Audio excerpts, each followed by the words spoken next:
Loch Lomond is a truly wonderful place. The Highland geological fault line passes right through the loch. This was there at a literally foundational moment for the landmass that is today Scotland. It is the spirituality, the high road and the low road made manifest in our very landscape. And it is a beautiful place. Loch Lomond is the biggest expanse of fresh water in Britain. Loch Ness has more water in it, but Loch Lomond is the biggest puddle. Tourists flock to Loch Ness, Scots flock to Loch Lomond. Loch Lomond, the song, the place, the geology, the history both ancient and recent are all emblematic of Scotland herself. Scotland can often be regarded as a place of dualities.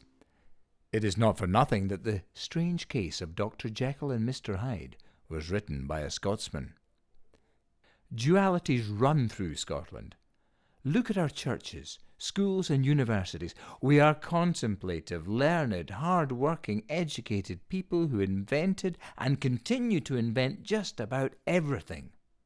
But we are also drunken bawlers singing our heads off while wearing kilts at every opportunity from football to weddings. We are Edinburgh, Glasgow, East Coast, West Coast, Highland, Lowland, Scots, Gaelic. Even our capital city is Aldtown, Newtown.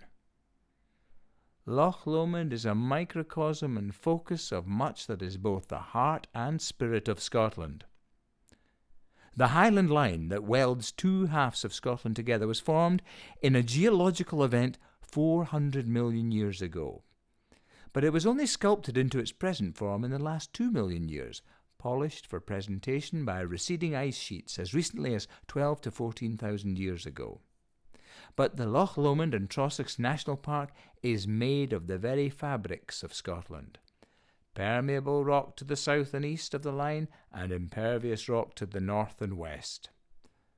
The run of the line through the loch is made from hard geology and pure magic. It is a place where, for whatever reasons, the telluric energy is tangible in the air. The sense of the mass of water, the geological interface and the sheer beauty of the place has always drawn people here.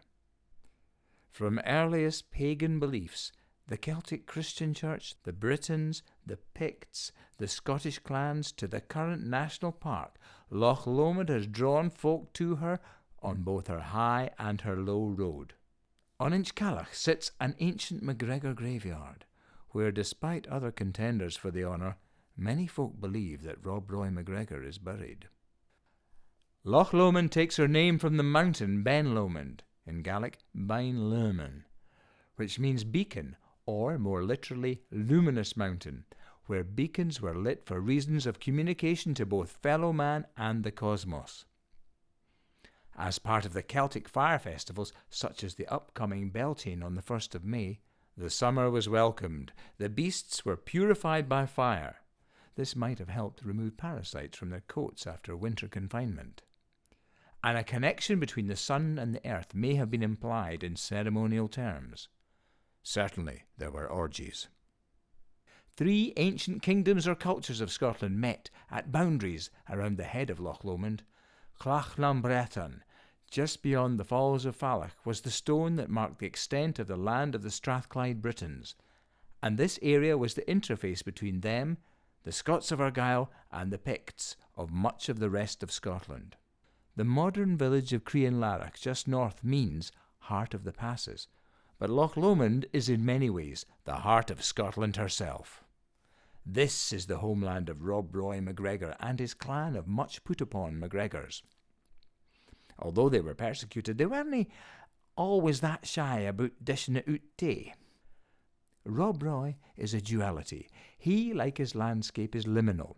He is one of those many fascinating characters in Scottish culture who, unlike, say, Robin Hood, are absolutely fixed in history. Born in 1671, he grew up in the old Celtic clan way of life, but lived into the 18th century and the birth of modernity. So he bridges legendary times with modern prosaic eras of well-documented facts. And there is a dashing, heroic Rob Roy of legend, as well as a rather more cunning and shifty wee felly, who may have been a less attractive character than that portrayed by Liam Neeson in the marvellous 1995 movie Rob Roy.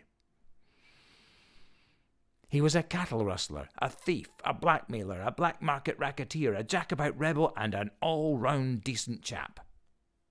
He, like the song Loch Lomond, has endured as a symbol of Scotland and a mainstay of romantic Jacobitism. The actual Jacobites may have been blasted away on the moor of the Ramossie at Culloden, but the spirit of Scottish national feeling found a conduit in the song. So although the song is not regarded by everyone as part of an authentic Jacobite tradition, both the spirit and the rocks and water it is founded upon are certainly genuine enough. So take the high road or tack the low road, whether in spirit or in person. Find yourself in Scotland before long.